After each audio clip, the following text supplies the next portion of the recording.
You're willing to sacrifice our love. Well, isn't that something? Cold as ice. I feel it. I feel it this morning.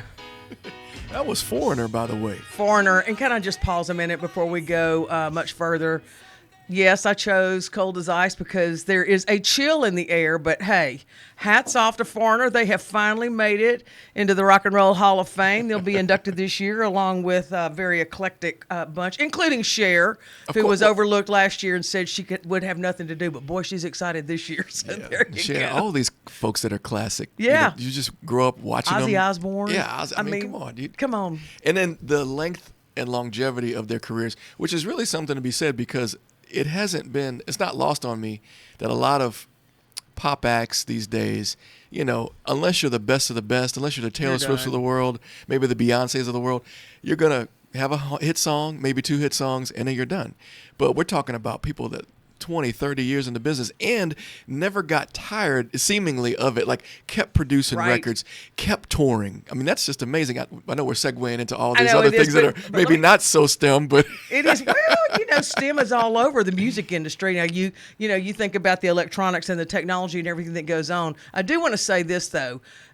Ozzy's on his second run. See, he went in as Black Sabbath, and now he's on his own. So that just shows that, there are different paths in life. And while there are some things that are great in a collaborative nature, there are some things that we are capable of doing on our own. So, hey, Ozzy's big enough that he's done it twice. Stevie Nicks did it twice. Paul McCartney did it twice. So, these are just special people. That's it. Well, I have to think that we all have that in us. Speaking of special people. Hey, tell us about it. Special people. Okay. So the reason I was thinking about the cold this morning, and for anybody out there that doesn't know it, it was chilly this morning. Oh, yeah. And the reason I know is my husband was headed out. We had to roll out at 4:30 this morning to get him ready, and because he's doing disaster relief. We can talk about that in a second. But disaster relief. Disaster relief. But hold on, I'll tell you this about the cold. Okay. So he had already gotten his stuff together last night. We went outside to load it, and he came back in. He goes, I think I better get a sweater because it was like 43. And he was in his short sleeve disaster relief shirt. So then I thought, maybe it really is cold. And when I went out to say goodbye, he was right. It's time to go back in and get another layer. I don't know if you're like, your house is like my house. It's probably insulated a lot better than my house. But my house, I can kind of tell when it's getting cold because I'll go to sleep and then the air will cut off. And I remember this happening 2 nights ago. The air cuts off, and then I wake up, and it's colder than what we set the air to. So, like, in our house, we woke up, and it was like maybe 69 or 68, which, for us in our house is cold. Usually we keep it around 72 or something like that. So we went to sleep, air cuts off, and then I'll wake up kind of chilly, and I'm thinking, did somebody turn the air down? And it turned out that it was just a draft that was coming from outside through our thin single-pane windows. Yeah. Yes, we used to have a house that has single-pane windows, and we were feeling the chill that morning. So I've got to admit something here, and it's horrible to admit this. Oh, gosh. But in our house at night, we want it like an icebox.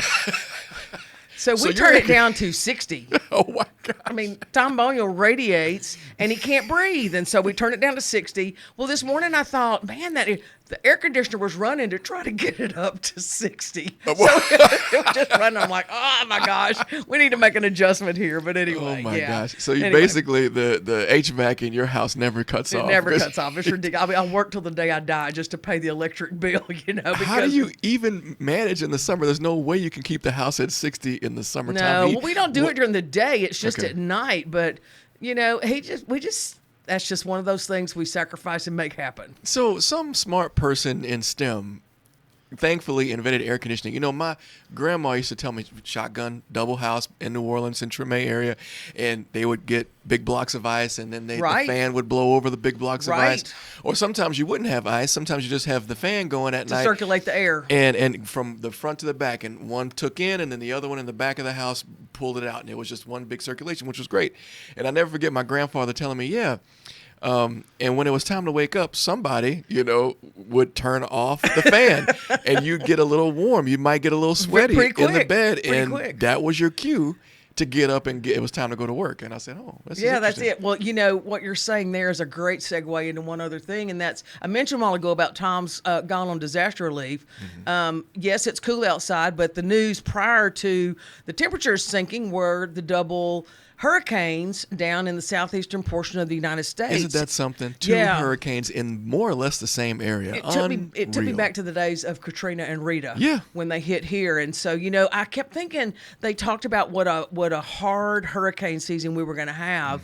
And nothing ever happened here. Nothing ever happened here. Thankfully, nothing ever happened here because Louisiana tends to always get battered. But man, Florida has taken it on. And so I'm real proud. Tom went the first time to South Georgia after Helene. And I remember him telling me, he said, it's unbelievable. They had to go in behind a chainsaw team that were clearing the roads. There's a lot of pine trees over there like there are here. Yeah. Everything was down because the winds were so high. So all the trees were down, all the cell towers, everything. I mean, it just made everything stop. And so when we start talking about those comforts that we enjoy at home, obviously no air conditioning because they had no power. But and it's hot. Yeah, it's hot down there. It's kind of funny because I remember when the hurricanes came up through Ruston. And up this way, that one, what was the name of that hurricane? Laura, yeah. And it was a Cat 1 by the time it got up along I-20. And it was cool that during the hurricane. And then the next day when the power was out, it was stifling hot. It was and you're hot. thinking, my goodness, right. Can we get a break? And me and my family, we ended up gutted it out a day or so, and then we ended up going to a hotel or something, somewhere else just to get relief. Yeah. And I mean, we were fortunate enough to be able to do that. Not everybody can do that. That's right. And in this case, we're talking about a monetary thing. We're talking about, are the roads clear enough for you to travel somewhere else out of the debris? And area? I worried about them too because I'm like, in an electronic world with credit cards and everything's computerized, will they be able to get gas? I mean, with the evacuations, you knew the gas pumps were getting inundated, but then I thought if they get down there and there's no gas to be had, but can they purchase the gas? I mean, I worried about that. But Tom said the thing that people were really, really pushing the panic button was they couldn't communicate with anybody. Yeah. And of course, the world we live in today, you and I were talking about it a while ago, there's this need for immediacy. If I want to talk to somebody or communicate, I'm going to text them, I'm going to call immediately because I've got a phone in my hand. Well, there were no cell towers. Right. I mean, when he went, I was aware of the fact that I might not hear from him for days, and so that's okay. But he said it was causing a lot of panic down there. But everybody was just stressed out anyway. It's just a horrible situation. It's one thing to be away from power and communication and internet and all that stuff for a day, but when it extends on a couple days and so on, and then like you said, we got folks that want you to check in. I remember my sister, she's really good about checking on family. All of my friends, all of my family, she posts on Facebook in the Florida and Georgia area, can you please check in? They can't. There's no, we're okay. That you might not hear from them because there's no way to be heard from. And I think I've told the story when we've talked before about Hurricane Audrey back in the 50s that my daddy was in and was swept out into the Gulf. Yeah. And so because he was swept away, he was listed among the dead. Oh. And so my aunt, his older sister, just collapsed and was put into the hospital. Well, and when he got back, nobody had the means to let her know he was okay. So it's such a shift now it took days for them to get that word to her. Whereas today, immediately you get a text, I'm fine, all is well. You can send pictures, see, here we are, everything's good, this is it. So, just kind of stand still. He's on a feeding team down there. And I remember him on the first time. He's back down there now, headed down to Florida, Clearwater, Florida right now, which has been hit really bad. In fact, they've taken the big feeding units. They'll be doing thousands of meals a day. Oh my gosh. But he sent a message back while he was down there in Mount Vernon, Georgia, and he said, this is not a happy place. He said, but the people are happy to come have a meal and say a prayer with us. And I mean, I thought, it made me think about the tornado that hit Ruston that time, and people lost everything. We were working the tarp tent, and not once, I mean, I cannot tell you how many people came through to get a tarp, but not once did anybody complain, fuss. They were grateful, gratitude. And I think in situations like that, they just want to know somebody cares. That's right. And so there's always something we can do to let people know that they're valued, they're seen, they're heard, and they're okay. You talk about disaster relief and those things. What organization or organizations should people tap into to be of assistance? So Tom is with Rolling Hills, which is located in Ruston. In fact, shout out to David Abernathy, who I grew up with, and he's the head of that, and just unbelievable. But they are actually helping the Salvation Army down there. And so the Salvation Army is doing a feeding unit as well. And there are different groups, but I know the Salvation Army is boots on the ground. American Red Cross is boots on the ground.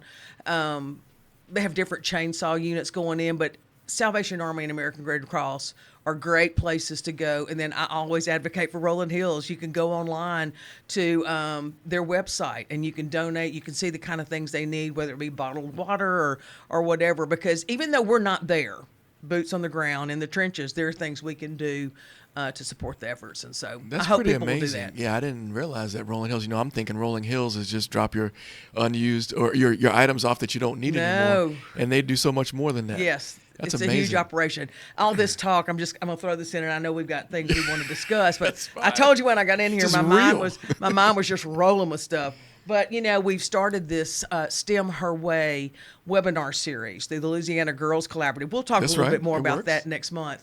But our last guest was a meteorologist out of New Orleans. Isn't that something? It was a fascinating conversation with her, and just to hear about, her experience, how she ended up being a meteorologist, her path to that, but the authenticity when she talked about having to work Ida while it was hitting them, and she was having to batten down and trying to serve the needs of the community around her while immersed in her own fear.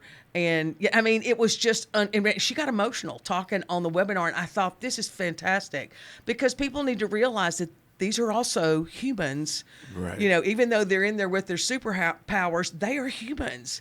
And so they're doing the do, but man, they're also feeling the feel. And so it was a fantastic experience. I hope people will take a minute to go to the National Girls Collaborative Project website and go to their YouTube channel and see our STEM Her Way webinar series, because there are some just fascinating journeys out there. What an incredible segue into, we're talking about weather. You're remembering the meteorologist coming on, talking about her story, all these things. I don't even know if there's anything else to talk about. Oh, well. Because these are real things happening to real it. people. And our hearts and minds go out, our prayers go out to those folks that are still recovering from the hurricanes. And will be for a long time. Hurricanes, plural. We're not out of hurricane season yet. I'm thinking the weather's changing, and it should be, but no, right? We still have a this little is bit short-lived. more time. Yeah. I'll be getting the not layers. I'll be out of it in 4 days. Well, probably. Speaking of weather, so when I went to Oregon last week, it was starting to get a little cool over there. But you could, the high still got, kind of upper 70s up that way in the Great Northwest. Well, I took a minute. We had like a kind of a free day before the conference started. So, and what conference was that? This was the ACTE conference. So basically a career and technical education conference, national conference. And I remember we flew in, and then that day that we flew in, we had some time in the afternoon. So I got a car. I just rented a car. I said, you know what, I'll go to the coast. It's about 2 hours away from Portland, Oregon. And I just wanted to see the Pacific Ocean. And the thing is, I'm driving out that way, and along the coast they have these areas called typhoon restriction areas or typhoon warning areas. Like if there's a typhoon that comes up that way, the ground's too low and you should get out of there because it might be flooding, the waves might come in, etc. So that was interesting that they had these little areas along the road marked as, typhoon, you must evacuate this area if there's a typhoon. And I got to the water though, and it was a cloudy day and it was windy and it was rainy, but I still said, I want to go see the Pacific from this vantage point because I had never been up that far north looking at the Pacific Ocean. Yeah. And I dipped my toes in the water, and the water was freezing.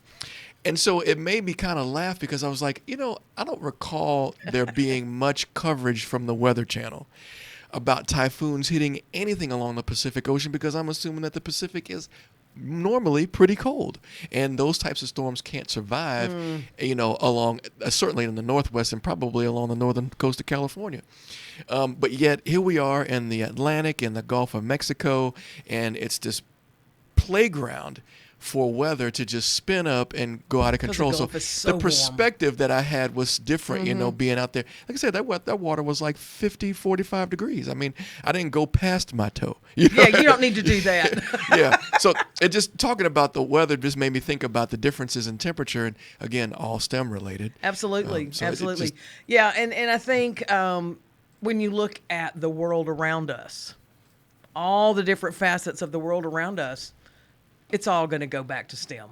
Yeah, that's right. It is. It's all going to go back to STEM. And so that's why it's so important that we have our young people training, developing the skills necessary so that they can be a part of these problem solvers that we have in our world today. Yeah, absolutely. Absolutely. So I actually I hit the button quickly, but I guess I realized that that's where I wanted to be. Oh, good. So, because what was posted, our last episode, believe it or not, was September 17th. So we're about a month back. Yeah. And this was posted to the Facebook page on September 18th, which is the West Monroe High School's first robotics team hosted in the Magnatech building. There was a second annual community open house for that robotics team.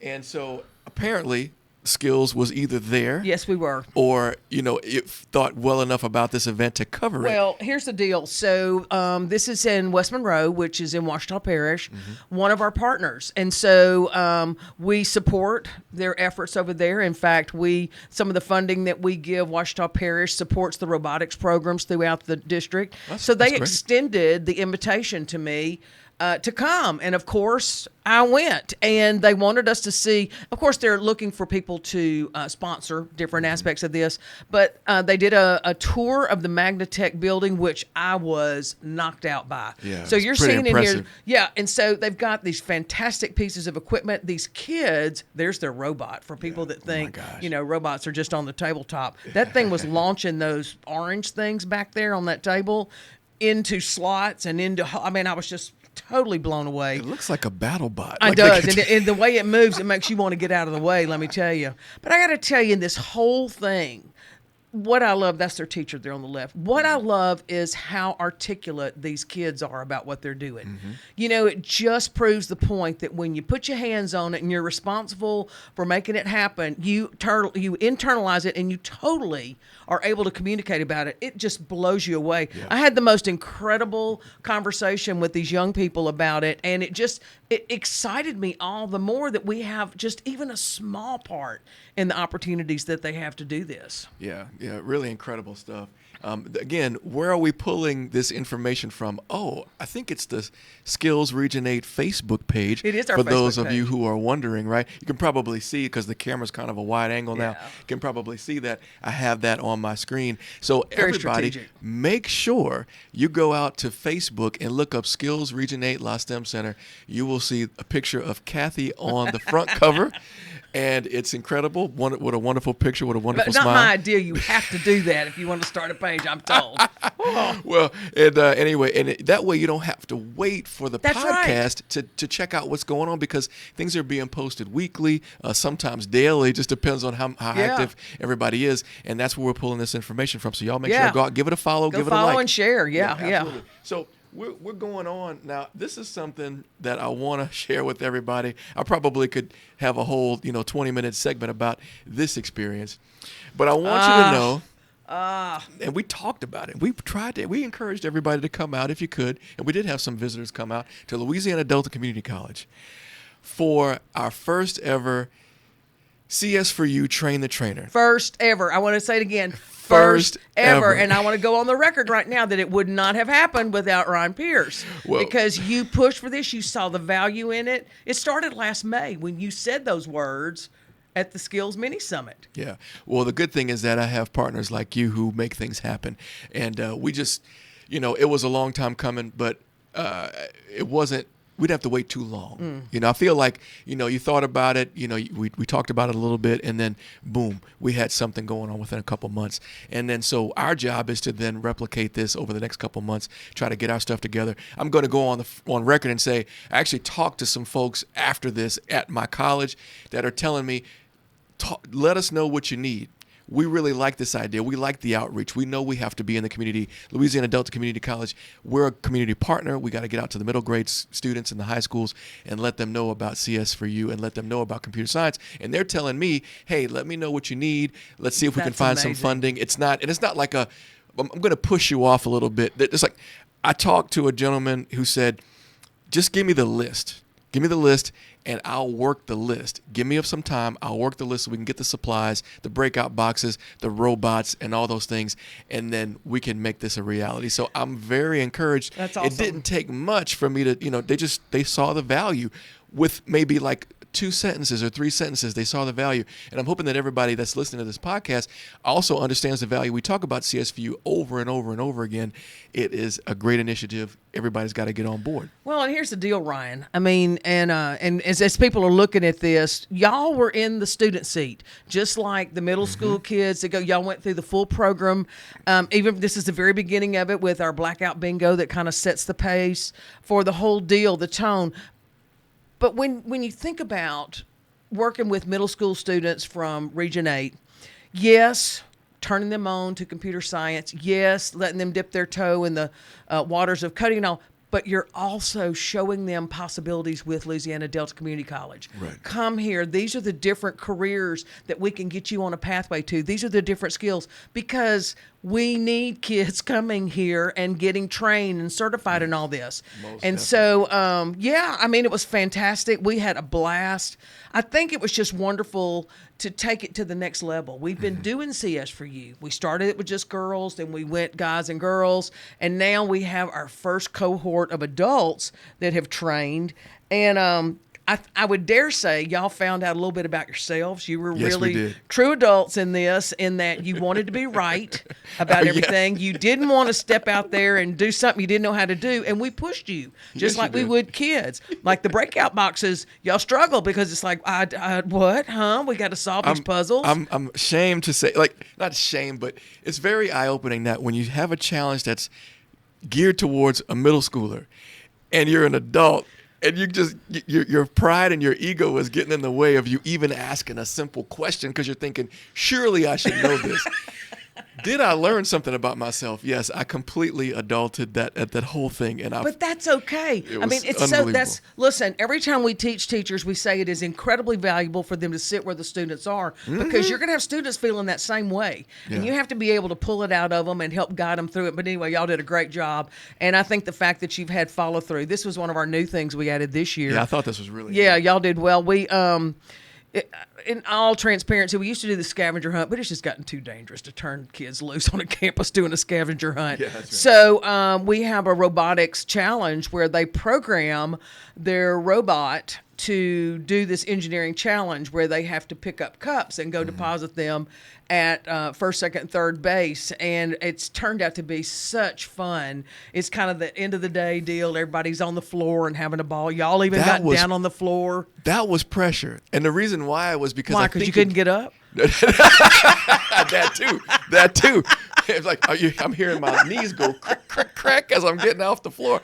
But no, it was pressure because, again, it's this robot. We want to win. We want to be successful at the challenge. We have some people. It was great that we kind of self-organized. I found that out. Like some people were more interested in building on top of the robot, and then I was more interested in the coding aspect. And that's part of a team. And the block. And we kind of but it was a challenge because we had a time limit, or I felt like we had a time limit. There are always constraints. Yeah, and so it's like you didn't have all day to figure it out. It was make a plan, talk about it for a few minutes, and then execute the plan.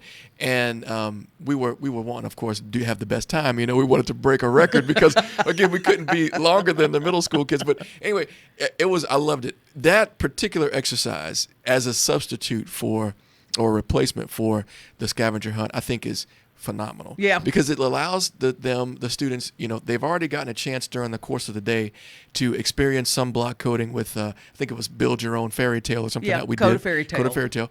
And then so now you take that information and then you apply it to this, and you have a tablet in your hand. You're trying to connect the robot to the tablet, and you're doing all the things block coding wise. And I know that my code probably could have been a lot more elegant when I look back. Given the time. With loops and whatnot. But I said, you know what, I'm just going to repeat, and it was fun. It was a great time. Well, and I want to take a minute to point this out. You know, we're sitting here referring to when we first started this, we did one thing and then we morphed that into something else, and now we've gone to a totally different thing. Yeah. And I think it's important that people realize that whatever we're doing, the programming that's involved with SCILS, we are constantly in a state of evolution. We don't ever get one place and stay there. It's like we want to make sure that we continue to grow and make things better and challenge our kids. So just really grateful for y'all and your willingness to jump on in there and do it and to host us, which we loved being over here. And yeah, it was just a great day. Just a great day. We enjoyed it tremendously. And not only was it some faculty, but some students. And we had some students out there too, because we have a few students, and I always encourage my students. It's like, look, if you want to be successful, not only do you have to do the schoolwork, but it's important for you to be exposed to some of the extra. Put yourself out there. We had one young man, Mike Summerall, who is he's got family and from the Oak Grove area, and he is keen on delivering additional opportunities to his home base. So can I add and this? I thought that was incredible. It so I was is. like, well, come on out to this, and then maybe we can bring this out there. You know, that's right. And you hit the nail on the head, because West Carroll is one of our partners, but it's very difficult for someone in Oak Grove to get to something at Tech. It's a long way. They would have to leave, pre-dawn.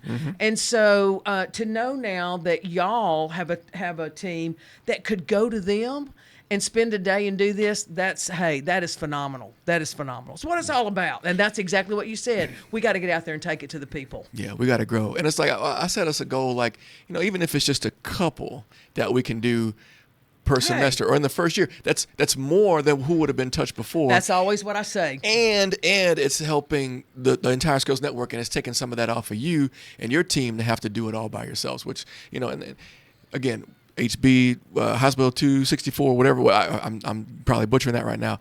Every high school student has to have a computer science credit before they leave high school. I think that starts in 2026. Hello. We got to give them the tools, and then again, an encouragement for them to come to the next level, to a college, hopefully Louisiana Delta, but if not us, a university, someplace to continue that. Yeah. That they see the need. And so it was a great day. We appreciate y'all doing that. Thank you. Yeah. Thank you. Yeah. Oh, man. So I'm on cloud nine after talking about that, but I know we have to talk about some other things. Well, let's do it. And so here we go. Speaking of, right? Let me tell you. So this is another thing. We talk about taking it to the people. So I had an opportunity, got connected with NASA, and they said, look, we've got a bunch of free NASA kits, these lunchbox kits. Do you want some? I said, I will take as many as you will give me. I remember the episode where you took pictures of you delivering these things them out. So we delivered these things. I mean, pallets of them. Took them all over the place. So here we are in Fort Necessity. Now, again, this is taking it to the people. They did not have to come to Tech. We took it to their teacher, and so she started this unit with her 6th grade kids. And you see the little lunchbox kits there that each child had. They were able to do these activities. You see the books there. They're look at that. I mean, they are absolutely engaged. They are excited. The teacher said they loved it. Yeah, it might be hard to see, but I'm going to put my mouse to it. This thing that's flying in the air right here, that's what they're looking at. Yeah. Like a little mini rocket. Mini rocket, yeah. Wow. Look at those faces. There's one right I mean, do you think my face looked like that when I was in 6th grade at school? The answer to that is no.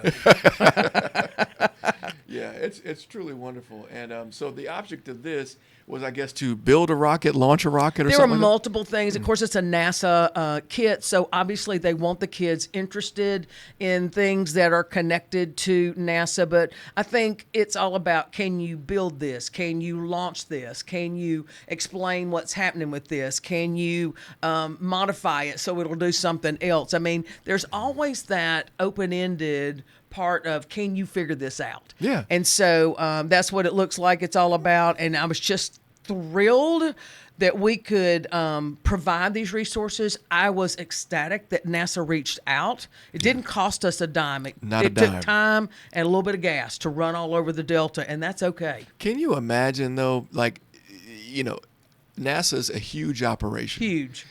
They've got probably millions of these kits, maybe we'll say thousands, and you get the call. How fortunate are we that we were thought of in this area? The SCILS team was thought of to, have these things, and then they deliver them to you, Yes. and then you deliver them everywhere else. I mean, that's fantastic. Well, and I think people don't realize that Louisiana's got NASA, down in South Louisiana. And so obviously they are very interested in our young people considering that as a job. There's so many different aspects of careers around that.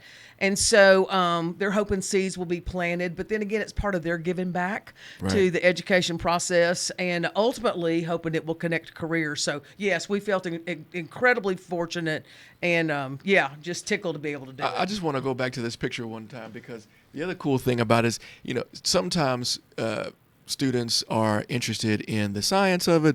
Sometimes students are interested in the socialization or the socializing of it. And then some, they just want to play with art. They want to decorate. They want to express themselves. And I'm noticing here that there's that opportunity because there's stickers, so you're making your rocket look the way you want it to look based on the artistry that you put on it. So I just all of these different elements are tied in to just a fantastic experience for the kids. And I enjoy Well, it. I enjoy seeing it. we kind of stay on our soapbox about the need for not just kids, but for adults as well to exercise their creative muscle. I mean, it is important. And I think I've said before, all of us, 99.9% of us, are born into the world with a genius level IQ when it comes to creativity. And then what happens, you get, by middle school and it's squashed out of you. And so we want people to continue to exercise that creative muscle, to think outside the box, and just keep it alive. Yeah. I hope you continue to say that. I think every episode you should say that to remind everybody of where they've come from. Yeah. And we forget sometimes that, this is just reserved for those with the highest level IQs and so on. It's like, nope. Science has proven that we're all geniuses out the womb. And we just have to try to figure out ways to extract that and use that genius. Right. Because to work. I think I was Andrew Huberman, he's a neuropsychologist or a neuroscientist, and he said something like, the mind sometimes can be lazy and it tries to take shortcuts. And so, depending on what your environment is and what you're exposed to, eventually it's going to prune away all the things that are not necessary, and then just kind of streamline the effort, to be as efficient as possible going forward. At least that's what I thought I heard the other night. So I was like, that could make sense because that could make. I'm not a neuroscientist, but that could make a lot of sense because it proves, it kind of shows that, again, what you're saying, genius, and then we kind of whittle it down to what we absolutely have to know, what we absolutely have to understand, what our limit our vision to just those things that are important to us for survival potentially, and then we go forward from there. I'm what I'm going to say is going to sound weird, but the fact that growing up, we didn't have a whole lot. We don't realize that until we become adults, and you look around. But that really helped me and my brother exercise that creative muscle every single day because we had to use what we had. And so I can remember days when Mom would be out mowing the grass and she'd turn the picnic table over so that she could mow. Well, suddenly we would see the potential in what we could do with that turned over picnic table. Yeah. We would spend a whole day, creating something out of that. And I mean, people think when you're talking about exercising your creative muscle, you've got to go paint some picture or something. No, you're out there. It's that thinking outside the box. What can my end result be if I have these basic things? And so we just want our kids to feel comfortable in doing that. What you're talking about is problem solving and Yes, critical it is. thinking, and that is a part of the creative process. Like you said, when you're faced with an obstacle, how am I going to overcome that obstacle? Or if I can't smash through it, how am I going to go around the obstacle? And so that, again, if we do that in our everyday lives, I'm glad you said that because, hey, we're working adults. And so as working adults, we are having to be creative a lot of times. I mean, if our work is challenging, we're having to be creative. And so, yeah, good. I like that. I appreciate that. Yeah. But, here we go segueing. But all right. Speaking of being creative and problem solving and critical thinking, the kickoff to CS4U 2024 happened recently, and that was a collaborative effort. I think what was it that you did? Did A.E. Phillips come to Tech and Neville Junior High and Ruston Junior High and Sims Rural? Not all on the same day, I presume, right? All on the same day. That was in the same day. But let me just say this. My goodness. That is that's why we had this very special post for day one. But y'all, this is what I love about this. You've got 4 different schools, 4 different types of environments, 4 different cultures coming together, and all the kids realizing that they're all doing the same thing, and therefore they are all capable of doing the same thing, and therefore they all have the ability to have this enhanced level of success. Yeah. You know, I may come from the country, but I'm doing the same thing as this city school or whatever else. I love it. I love seeing kids, you know, kind of pollinate in there, you know, just Yeah. all kind of integrate like that. And look at that. Look at the intensity. Now, you just said a great word I too. did? And see, I'm all over this today. So again, listening to some of that neuropsychology, neuroscientific stuff. Again, Am I speaking neuropsychology I feel like today? I don't know. You're looking at me like, Ryan, okay, let's keep moving. But look, I just want to say this. So to learn effectively and efficiently, and again, I'm probably butchering some of this, but there's a couple of things, right? You want to be extremely focused, right? So in this, Going back to the- if you're I going to think- learn something, right? And look at the focus and the intent. It the almost knocks intensity. you out, Yes, doesn't it? they're really focused on wanting to solve the problem, but that's how the synapses Right. and the Right. neural links occur, because now you're that focus is taking you to another level, and hopefully you will that whatever you learn, it will stick based on that experience. Right. But you also have to have not only focus, but there's like an emotional tie to it as well. So if you're excited, if you're energized by the work that you're doing, then you'll retain that even longer. So that Yeah. just throwing that out there for I'm everybody. loving You know, that. and so what we're doing here in CS for You is hopefully accomplishing that goal. So let me just tell you, as a former classroom teacher, this is what a teacher should want to see every day. A kid completely engaged, totally focused on what's going on, investing in following through to be successful. You know, teachers are like, my kids don't try. What are you doing? Right. I mean, really, these kids came in, they felt equipped, even though they had no idea what they were going to be doing. And this was challenging stuff. You've done it, you know. Oh, yeah. And so, you know, they have the opportunity to teach their peers, get up and explain how they solve the problem. I love doing that. Having somebody get up, that's just powerful. Okay? And see, there's the smiles. They're like, we've got this. Yeah, that's We're right. doing it, and we're working together. Look at that focus right there. It's beautiful. It's wonderful to see. Excitement, we broke out. That's those breakout boxes that just make everybody crazy. Again, timed. There are constraints on this. You don't get a key unless you've solved the problem. I mean, they'll come and say, where's the key? Did you solve the puzzle? Right. But where's the key? Did you solve the puzzle? Yeah. You know? It's a reward system. And then these are the robots. Yeah, working together. Wow, look at that. Amazing. Oh, I like how they tried what their thought process was on that. Wow. Was anybody, and so I wonder if that team just pushed instead of picking up, they just pushed it out. Because we didn't say you had to pick it up. Wow, but we were the geniuses Listen, that decided to pick check it up. this right? out. You want to know what one group did? What'd they do? They figured out if you turn the robot around, there is a kind of a scooped part on the back. And if they ran it backwards, all the robot had to do was push the cup. My They did not gosh. even have to put anything on it. We're going to have to put spoiler alert on this episode. Is that not crazy? Woo, yeah. And I'm looking at this picture because I was thinking about the paltry creation that I made in this Code of Fairy Tale. Go show you my imagination is not there. And this individual looks like a setup with a fence and a farm, probably some sheep and all the good stuff. Look at the trees in the background. I've done this. And you basically start with a blank slate. Maybe Yes. there's some hills in the background, but to code all that And again, constraints. in the 50 minutes or yes. 45 minutes, that's incredible. And it probably was moving and making noise and everything else. Yeah, like how I just feel, again, that's the adult in me and the It ego in me is. that's saying, man, you got to step up your game. Yeah, get with it, dude. Unreal. But yeah, that was the last picture. But I'm again, having been on the other side of that, having done the challenges, whole new appreciation for what these young minds are, what they're capable of. It's thrilling. And what they're, oh my gosh, I mean, It's just inspiring. yeah. Yes, it is.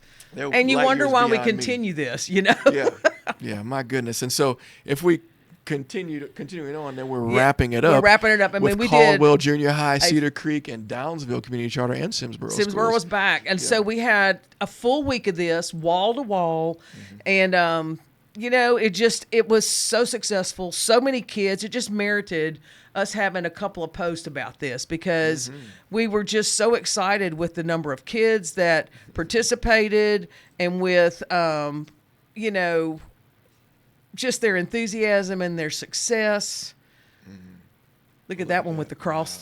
They did I'm loving cross these arms. robots. Yeah. Oh my gosh. How many different ways can you think about a problem, and how many different solutions can you come up with? That's what's incredible about this. So check this out. So when we were going to do this, we were thinking about using another type of robot that we have. It's the one that we did the challenge on when we did it for the first time at the CS for All conference. That's where we got this idea. Well, that robot shakes its head, and we thought, well, they can figure out how to put it on there and tip the head and put the cup down. Well, then we said, well, they won't be able to figure it out if we don't use the tipping head robot. And then we said, no, we want to use these new ones. Maybe they'll figure it out. Pfft, they could care less if it tipped its head. Wait, we had the one that tipped its head, right? No. Wait, well, so that one doesn't tip its head? No. It doesn't shake its head? No. But I think we might have had one that did. I don't know. But anywho, I got to tell you, well, if it's not tipping its head, then I don't know how they're doing it. I just don't know. Kudos to all the middle grades kids. Oh, my gosh. It was great. Unbelievable. You know, there's nothing like being in the room when they get into that box because they struggle with that. And we do throw a curve or two with that look under the table and go to the trash can and check in the bathroom. It never dawns on them that how would we know what's in the bathroom, you know? But, you know, anyway. Yeah, so that's it. Yeah, CS for you. so It's good. just a blast. So good. Oh, my gosh. I don't think we have much more except for probably this last piece to talk about, which was the LaSTEM conference. Now, again, my intent was to come out to the LaSTEM conference. Yeah. But I got an opportunity to go to another conference, and I went there instead. But please tell us all about this. I've been to one of these before, and they're pretty good, and I'm sure they're only getting better. So what you're seeing there is a session that Missy did on the Young Engineering, Youth Engineering Solutions, YES, this program that we're doing. I hope I didn't butcher that name, but anyway, I always just call it YES. Anyway, and so she had a group of teachers in learning about it because we're still rolling that out this year. And so anyway, she said it was so well received. I wasn't there because I was busy doing a session at the same time somewhere else. We're going to talk about that next week. But so you can see them do there. This was down in Lafayette. We did, there's a one-day LaSTEM Summit. It's a statewide thing. And so we were there. We had a table, a skills table that we were set up in the exhibit hall. In fact, they called it the Village because that's where all the skills directors were. There's Wools doing her session and all. That's Commissioner Kim Hunter-Reid. Yeah, Kim Hunter-Reid. She gave opening remarks.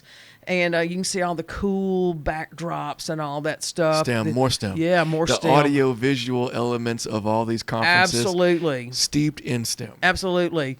Look at these. Yeah. So, studious. Yeah. Well, that is actually part of the crowd for my session. And so, and again, I'll talk about them super engaged. Yeah. Well, you'll find out why next time.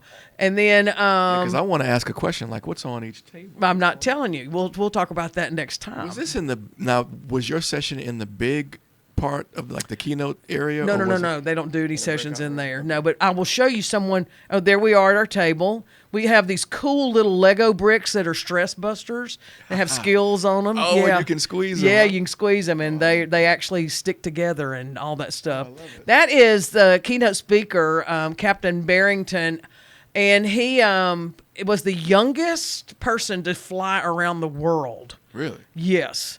Took him 90 some odd days, but anyway, he has an incredible story. He was our keynote address at noon, and he came off the streets of Miami, and a mentor said, "You know what? I'll bet you could fly." And he's like, "What makes you think I could fly?" But that just shows the power of someone seeing something in you that you can't see yourself. That's right. And so he has had just an absolutely phenomenal journey, and very much worth looking up. That's part of the exhibit hall, and actually the reason I stuck that in there, and you can't see it now, but over by where it says 5-minute pop-up, you see there? Yeah, right the here. person, nope, over here. Yeah, there. The person that's standing there is one of our partners from Lake Providence that came down, which I thought that was very special that she made the trip down, and yeah, that just goes to show, looking for opportunities. So that's it. The LaSTEM Summit is in the books. We're going to talk a little bit more about that next time. That's just a teaser of things to come. Yeah, I got to tell you, I'm sorry I missed it but I'm sure that both you and Missy represented Region 8 extremely well, and your sessions were provocative and engaging and all the things that they need to be. And hopefully you encourage some folks that were in the room to expand what they're doing in the STEM space. And I think I can say absolutely that happened, because I can speak from my own experience that I came home with amazing contacts, people already like, here's what let me get involved. And that's what it's all about. Whenever they ask what was your favorite part, it's the networking. For me, that's always the favorite part. The dessert was good at lunch. Yeah. We gave away all of our Lego bricks. That was cool. I want a Lego brick. I will get you a Lego brick. Absolutely. In fact, I'll be down at the math conference this coming weekend in Baton Rouge, taking Lego bricks, people. So come see me in the exhibit hall, learn about SCILS. But making these contacts with people that, number one, came not knowing what you're doing. Yeah. Number two, left your session thinking, that's something I want to be involved with. That's right. Number three, encouraging me like all get out with, this is fantastic, keep it up. And I mean, some days we really need to hear that. A lot of days we really need to hear that. And to feel like with every little step we take, that we're furthering this work, that we're enhancing opportunities for the people in our region, and we're just investing in the future of our state. I mean, with every little step. That's what we try to do with every little step. And of course, the only reason we can do it is because we have this army of partners around us that are, bolstering us as we go. Yeah. I like what you said about networking and everything that comes with it. When I was at the conference in Oregon, I just happened to sit next to a colleague from another college, and that was what she was talking about. She says, don't pass up the opportunity. She feels like the whole point of these conferences is to network, is to build your contacts, is to exchange ideas and to talk to people. And so what you just said about networking and how valuable you find it, it kind of rings true because, now I have a few new contacts as well that are encouraging me and are maybe giving me a different perspective on what's happening at the community college and what we can do in career and technical education. And so all these things are coming together, and also you're getting that encouragement to keep doing what you're doing, and it's great. And I think it just sends the message that there's value to what you're doing. And certainly we don't want to do anything if there's not value to it, if it's not meaningful, if it's not going to have an impact. And so for that reinforcement, I'm grateful. And of course, then I simmer down and go, now we just got to get back to work, Right, and exactly. So, that's the whole, that's the bottom line right there. Just get back to work. I wonder if there's anyone in the listening audience or viewing audience that is so enamored with everything that happens with SCILS that they want to support monetarily. And so that's always a thought of mine. And if there is there room for donations? We have a special account in the Tech Foundation. I do not have that number, but we can plug you in. So make sure that you look in the YouTube description of this specific episode. We'll make sure we have the link to the Facebook page, as we always do. We might even put a phone number out there for you to call if you want to donate. Now, here's another thought, which may be a little bit even further out there, right? We know that there's ways to connect and volunteer and donate and so on. What if somebody is so inspired that they want to just somehow work with the team even more? Like, there may not be a direct answer for that, but again, it's just a matter of reaching out to you or the team. And I wonder if there's anybody out there that wants to be Cathi Cox Boyniel one day. Oh Lord, somebody in the SCILS they don't network. want to do that, but they want to lead the charge. They might want to, because I will run out of gas eventually, I'm sure. I don't see that happening. Well, but okay. We'll see. But there's always room for others. I mean, ours is totally team oriented. There's no I in our team at all. And so, there is always room. And the great thing about it is we like all these spinoff activities, like, Delta Community College taking off this spinach, ULM taking this spinach deal, all that. I mean, it's all about that. It is. And so if we can inspire others into action, Yeah. then that's the touchdown right there. That I is like that. It's football season. Yeah, Touchdown. I don't want to talk about football. Well. My Bulldogs last night. What am I going to do with them? What am I going to do with them? Lost by 3 points. Huh? Did you stay up the Double whole overtime. night? Because it was a long game. It was, I went woke on. up 2 or 3 times and I was just like, "What is going on?" So I thought, Well, they had it. Never mind. I know we're not going. There's a whole other workshop. We want to end on a positive note. That's yeah. right. That's right. Well, how about we end with a little bit of music? Let's the do same that's music. always exciting for me. Because again, the weather is changing, and if it's cold as ice outside, get a jacket. That's right. I can't. I'm gonna light a candle tonight. Well, I'm Ryan Pierce. This is Kathy Cox Boyle across from me, and we're going to say so long and join us on the next episode of the SCILS Region 8 podcast. See ya. Bye.